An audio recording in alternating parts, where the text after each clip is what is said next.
Hello, guys and gals, and this is part 7 of our reading through Leaves of Gold. We're going to go over what Leaves of Gold actually is.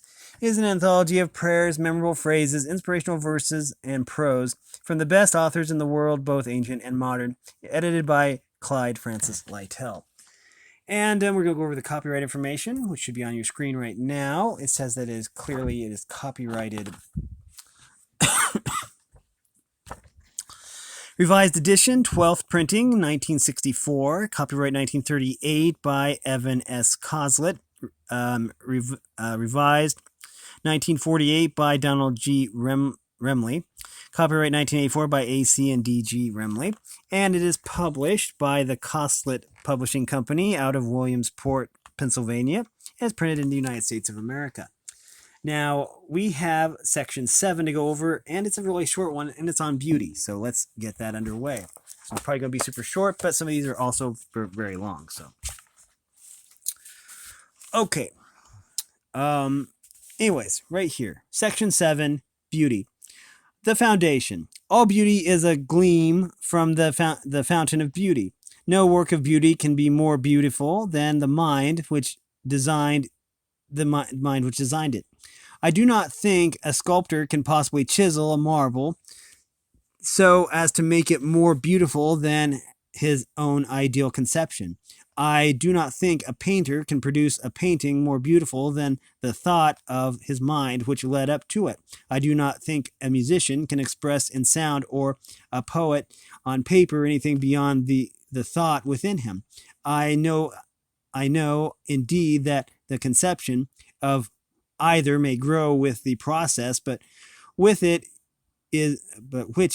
by which it is presented to others, and that the man may, as he proceeds, have a fairer and nobler view of what he is trying to express. But after all, the mind of the sculptor is more beautiful than the marble which he has sculpted. And the mind of the painter is a more beautiful thing than the work of art which he has painted. And the mind of the musician is better and higher and nobler than the most exquisite symphony which he has composed and reduced to writing. And the mind of the poet is better than his most beautiful piece of poetry. And so we must rise from all the fragments of beauty which God has scattered so widely over his world, to say with Milton, thine this universal frame, thus wondrous fair, thyself how wondrous then. That is by E.H. Blickensteth, or Blickersteth. Expression. Beauty does not lie in the face, it lies in the harmony between man and his industry. Beauty is expression. When I paint a mother, I try to render her beautiful by the mere look she gives her child. That is by Jean-Francois Millet. And now we have barter.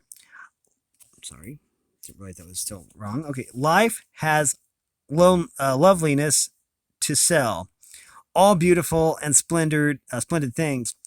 Blue waves whitened on a cliff, soaring fire that sways and sings, and children's faces looking up, holding wonder like a cup.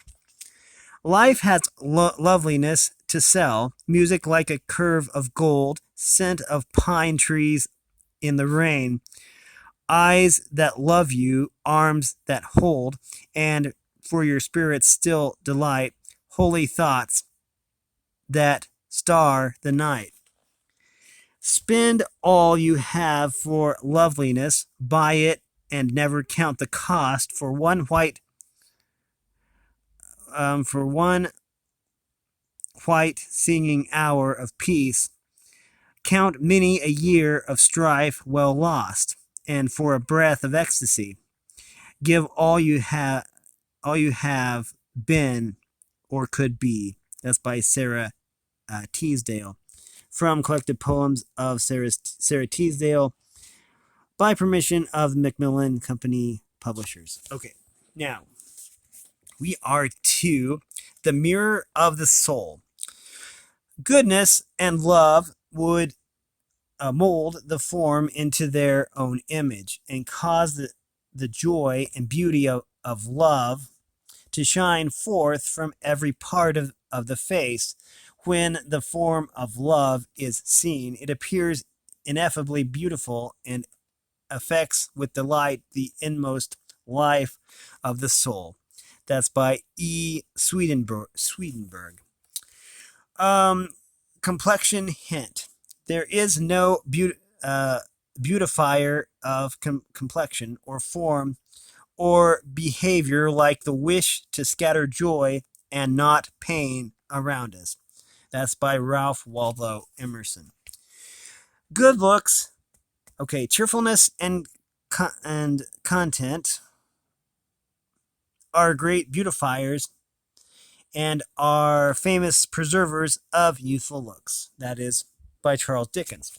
Now we have a saying here. It takes up the entire page, and it simply says Bible. The Bible is a window in this prison of hope through which we look into eternity, and that's by Dwight. Now we have, let's see, did that count as a page? 40, 41, it did not. Okay. Day, star, and dawn. Our fair morning is at hand. The day star is near the rising, and we are not many miles from home. What matter then of ill entertainment in this smoky the smoky ends of this worthless world? We are not to stay here, and we shall be dearly welcomed by him to whom we are going. That's by Samuel Rutherford. The temple of beauty.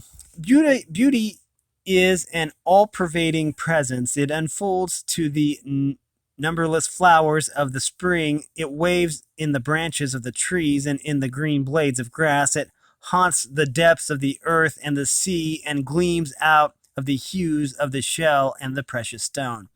And not only these minute objects, but the ocean, the mountains, the clouds, the heavens, the stars, the rising and the setting sun, all overflow with beauty. The universe is its temple, and those men who are alive to it cannot lift their eyes without feeling themselves encompassed with it on every side. Now this beauty is so precious, the enjoyment it gives so refined and pure, so congenial and so akin to worship, that it is a pain living in the midst of it, and living almost as blind to it, as if instead of this fair earth and glorious sky, they were tenants of a dungeon, and infinite joy is lost to the world by the want of culture of this spiritual endowment.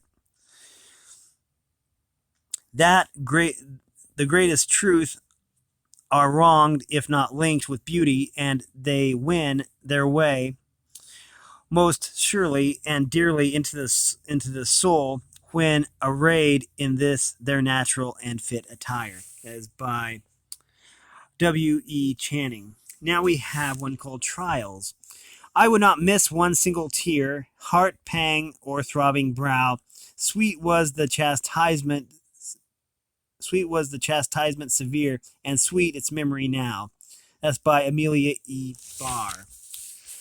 The greater thing. Great it is to believe the dream when we stand in youth by the starry stream. But a greater thing is to fight life through and say at the end, the dream was true. That's by Edwin Markham, and that was reprinted by permission.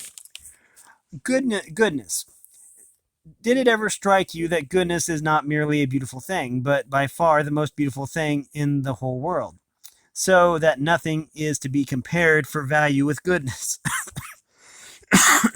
That riches, honor, power, pleasure, learning, the whole world and all in it are not worth having in comparison with being good. And the utterly best thing for a man is to be good, even though he were never to be rewarded for it. And that's by Charles Kingsley. Eternity affirms the hour. All we have willed or hoped or dreamed of good shall exist. Not its semblance, but itself. No beauty, nor good, nor power, whose voice has gone forth, but each survives for the melodist. When eternity affirms the conception of an hour, the high that proved too high, the heroic for earth too hard, the passion that left the ground to love itself in the sky, are music sent up to God by the by the lover and the bard. Enough that he heard it once, we shall hear it by and by. That is by Robert Browning. And this one it says, far away there in the sunshine are my highest aspirations. I may not reach them, but I can look up and see their beauty, believe in them, and try to follow where they lead. That is by Louisa May Alcott. Next.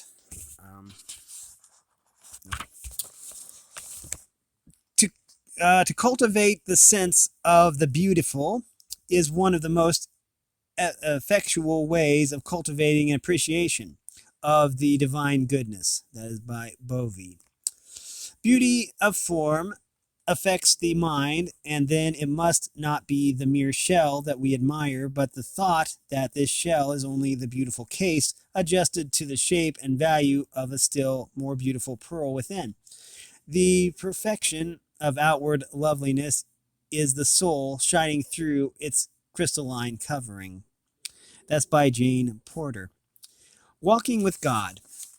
There is only one basis for really enjoying life, and that is to walk in the way in which God leads you.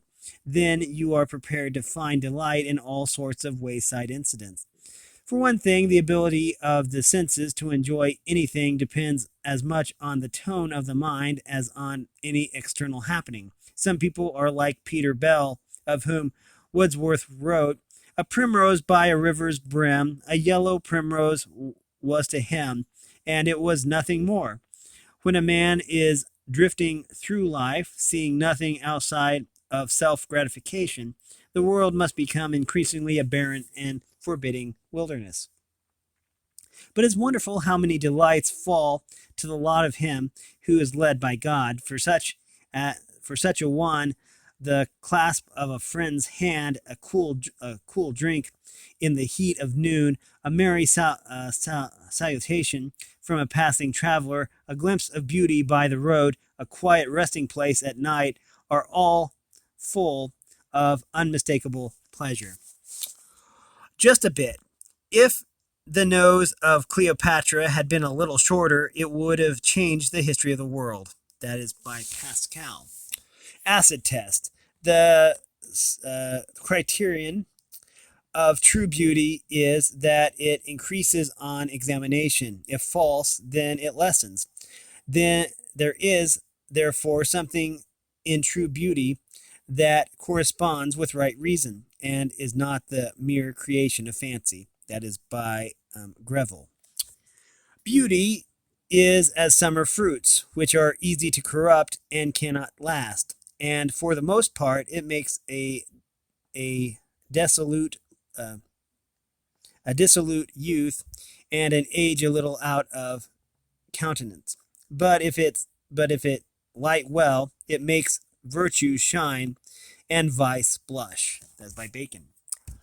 Cheap luxury. No man receives the full culture of a man in whom the sensibilities to the beautiful is not cherished, and there is no condition of life from which it should be excluded. Of all luxuries, this is the cheapest and the most at hand and the most important, and those conditions which coarse labor tend to give grossness to the mind. That is by Channing. Every year of my life, I grow more convinced that it is wisest and best to fix our attention on the beautiful and the good and dwell as little as possible on the evil and the false. That is by Cecil. Mental pictures. One of the most practical things a man can do with his holidays and leisure time is to store his mind with pictures of beauty and truth. By discriminating thought, conversation, observation, he may lay up hidden sources of strength and grace. Criterion. That which is striking and beautiful is not always good, but that which is good is always beautiful. That is by Nignan de Lainclas. Many charms. Beauty hath so many charms, one knows not how to speak against it. And when a graceful figure is the habitation of a virtuous soul, when the beauty of the face speaks out the modesty and humanity of the mind, it raises our thoughts up to the great Creator. But after all, beauty, like truth, is never so glorious as when it goes the plainest. That is by Stern. Beauty and truth. The most natural beauty in the world is honesty and moral truth, for all beauty is truth. True features make the beauty of the face, true proportions the beauty of architecture, true measures the beauty of harmony and music. That is by Shaftesbury. Remedy. There is no more potent antidote for low sensuality than the adoration of beauty. All the higher arts of design are essentially chaste. They purify the thoughts as tragedy, according to Aristotle, purifies the passions. That is by Schlegel. Every trait of beauty may be referred to some virtue, as to innocence, candor, generosity, modesty, or heroism. That's by Saint Pierre. After all, it is the divinity within that makes the divinity without, and I have been more fascinated by a woman of talent and intelligence though deficient in personal charms, than I have been by the most regular beauty. That is by Washington Irving.